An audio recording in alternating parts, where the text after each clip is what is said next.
就呢個就柴腸粉啊。OK。今日喺信義早餐過咗嚟北界鎮呢度啊，試下當地特色嘅柴腸粉。柴腸粉、撈粉、煎粉、韭菜餡，係現拉㗎係嘛？哦，OK。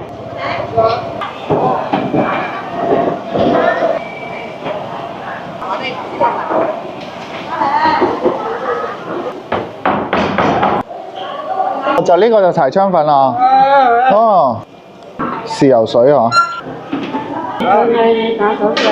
哦，OK，叫我打個手勢啊 ，OK，呢個正啊，信義呢邊大名鼎鼎嘅柴腸粉，柴腸粉上面俾咗豉油水同埋好多芝麻嘅，粵西呢邊啲粉皮真係好食，但係我都係好好奇，點解叫柴腸粉咧？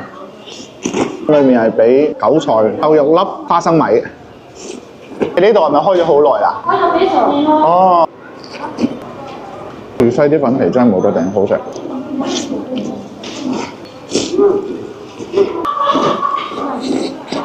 過咗嚟信義2、3日啦，都未食撈粉。順便佢呢間有撈粉啊，點埋撈粉試下。再試下信義呢邊撈粉，撈粉都係俾豉油水嚇。嗯。OK。佢哋粉皮真係正啊，一碟唔夠食啊！上次去店白食撈粉，評論區已經好多人話要過嚟信義試下。主打一個聽話，今日就喺信義呢度食撈粉，好滑啊啲粉，調味好簡單㗎，就豉油水，主要就係食呢個粉皮口感啊，奶醬味真係好好。